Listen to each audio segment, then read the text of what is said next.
Hi, today I'd like to give you a look at the new developer console that Velosimo is creating. The developer console allows developers to create applications, connectors, and endpoints within the Velosimo platform. The console is modeled after a classic Visual Studio type experience for people that are using .NET today or Eclipse if you're a Java developer. On the left, we have the navigation pane where you're able to see the applications you're working with, the connectors that you may be building, or any endpoints that you may have loaded into your environment. In the middle is the main pane where things are loaded. So I'm going to go ahead and expand out the endpoints. Here I'm looking at two endpoints that I'm working with. I have the Acela endpoint and the DocuSign endpoint, as well as a connector that I'm building, the Acela to DocuSign connector.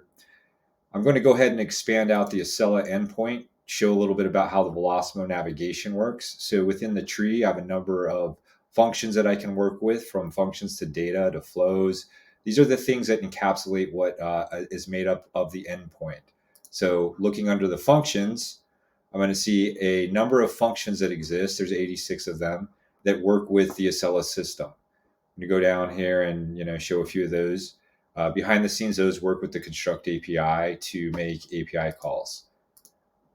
I'm able to see there are a number of data objects that have been created under this endpoint. Some of these names may look familiar to people who are used to working with Acela, but there's record, things like that. So these are the different data objects. But to show you a little bit about the navigation of the Velosimo Developer Console, I'm going to go ahead and pop under the DocuSign endpoint, show that it looks very similar from a navigation perspective, but a different set of functions. So functions related to working with DocuSign. It's also got data. When we look under data, you can see your envelopes, things like that. Using these endpoints, we're able to build a connector. Underneath connector, you have a very similar navigation with functions, number of things within the connector. The connector takes advantage of the endpoints to make essentially the magic happen of sending information between Acela and DocuSign. Now, to show you how our interface works for developers who are building, go ahead and expand out functions. I'm going to pull up one of these I have here, get users. So the Velosimo interface is a low-code experience. This is an algorithm that we've written. This is similar to what you would do, looking at the code that has been written. Now, what you're looking at is essentially a small block of Ruby code that is making an API call to the Acela Construct API. So this line of code is all that's needed to essentially make an API call. It's very easy to do. You can see here that I'm taking the response, parsing the response, and then accessing that in a relatively straightforward way. Now, to show you a little bit more about what we're up to, we've been playing a bit with in ChatGPT. ChatGPT being a new, essentially a new rising star, if you will. But over here on the left, we've got also to show you a little bit more about our navigation, ChatGPT window.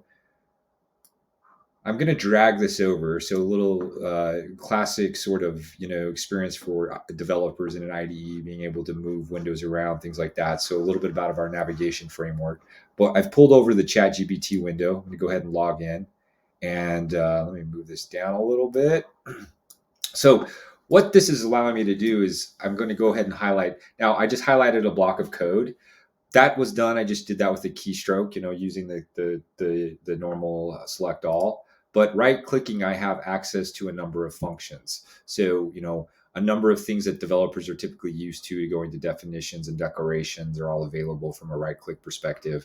But we also have some cool integration with ChatGPT. So here in this use case, I'm going to, send this through. I can have it look and tell me if there's any bugs potentially. So that has just sent that block of code off to ChatGPT, and now we're waiting for the response.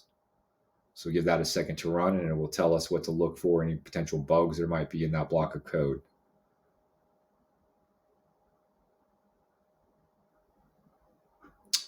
All right, so here it came back. Looks like there's a few errors could possibly be. So it gives us gives your developers something to look at and figure out and analyze. Gives you a response of what would be better as far as code.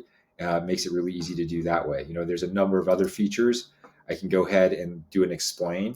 So this is great if you're jumping in, and looking at some new code that somebody else wrote on your team.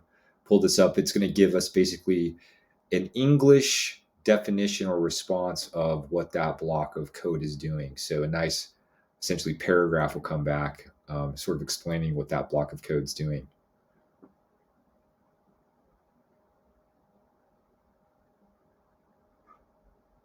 Right. So essentially telling you this, making an API call, what it's doing, what to expect to come back. This makes it really easy to create nice documentation as you're building connectors.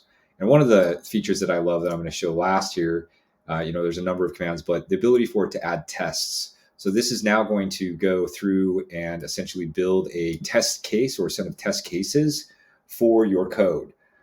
So ship this off to ChatGPT, gives it a minute. This one takes just a second to run, but when it comes back, we'll have essentially a nice a new block of code written with a bunch of test cases to test this overall block of code.